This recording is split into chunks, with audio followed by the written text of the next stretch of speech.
শিল্পী বেগম পেশায় একজন ভিক্ষুক। শহরের বাস স্ট্যান্ড, লঞ্চঘাট, রেল স্টেশন সহ বিভিন্ন স্থানে ভিক্ষা করে বেড়াতেন। মূলত 4 সন্তানদের লেখাপড়ার খরচ মেটাতেই ভিক্ষার পথটি বেছে নিতে হয় তাকে। হঠাৎ ইউএনওর সুনজরে আসাতেই বদলে গেছে তার ভাগ্যের চাকা। বিস্তারিত ডেস্ক রিপোর্টে। পরিবারের সদস্য সংখ্যা 6 জন। স্বামী রিকশা চালক, 4 সন্তান। 2 সন্তানকে মাদ্রাসায় পড়াতেন। সন্তানের পড়াশোনার খরচ যোগান দিতে অনেকটা বেগ পেতে হতো তাকে। তাই নিরুপায় হয়ে বেছে নিতে হয় ভিক্ষার পথ। শহরের বিভিন্ন স্থানে মানুষের কাছ থেকে টাকা চেয়ে সন্তানদের খাবার জোগাড় করতেন। একদিন ইউএনও এর কাছে ভিক্ষা চাইতে গেলে ভাগ্যের পরিবর্তন আসে তার। পরে উপজেলা নির্বাহী অফিসার তার অফিসে নিয়ে চাল, ডাল ও বাচ্চার দুধ সহ নগদ টাকা 2 দফায় তার হাতে তুলে দেন। ঘর ও ব্যবসার ব্যবস্থা করে দেবেন এমন আশ্বাস দিলে ভিক্ষা ছেড়ে দেন তিনি। 5 দিন ভিক্ষা করতাম, ছাড়ে আমার অফিসে নিয়ে 60 কেজি চাল দিয়েছে, 3000 টাকা দিয়েছে, 5টা ডানুর ডিব্বা দিয়েছে। পরের দিন ছাড়ে যখন বলছে আবার যাইতাম, পরে গেছি। পরে আমার ছাড়ে 3টা দুধের ডিব্বা দিছে আর 25 কেজি চাল দিছে। আবার যখন প্রথম গেছি পরে সাড়ে 20,000 টাকার কাপড় দিছে কিনা।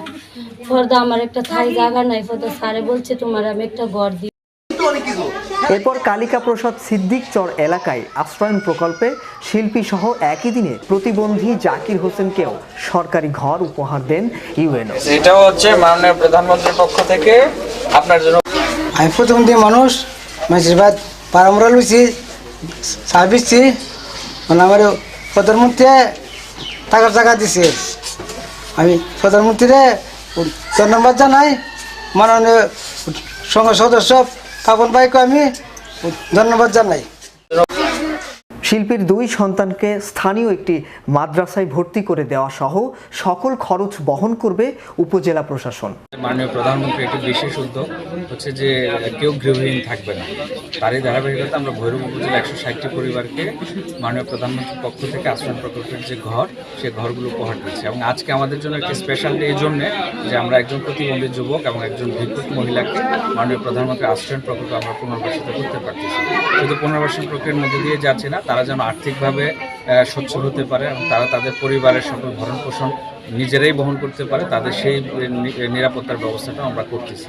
আমরা এখানে যিনি ভিক্ষুক মহিলা ছিলেন, আপনারা জানেন যে সে রেলওয়ে স্টেশন, বাস স্টেশন বিভিন্ন ভিক্ষা করতো এবং খোলা জায়গাতে সে রাত্রি যাপন করতো। সেরকম পরিস্থিতি থেকে আমরা বৈশাখী টেলিভিশনের সাংবাদিক যিনি আদিল সাহেব, ওনার সহযোগিতায় আমরা তাকে এখানে আশ্রয়ন প্রকল্পে তাকে আজকে আমরা পুনর্বাসিত করতেছি এবং সে যেন ব্যবসা করে তার নিজের ভরণ পোষণ করতে পারে সে ব্যবস্থা আমরা আজকে তাকে সেটা করে দিচ্ছি।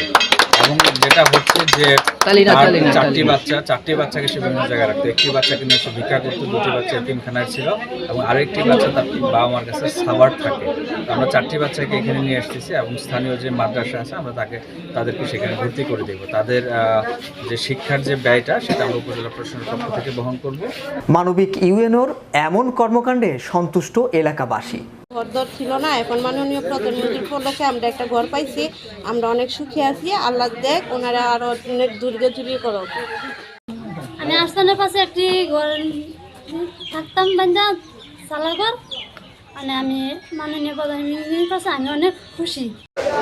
এখন আর রাস্তায় গিয়ে মানুষের কাছে হাত পাততে হবে না। যে কোনো ব্যবসা করে স্বামী সন্তান নিয়ে সুখে সংসার করতে পারবে বলে এমনটাই মনে করছেন স্থানীয়রা। শাহরিয়ার আহমেদ, বিশ্ব বাংলা 24। আমার তার খুব কষ্ট।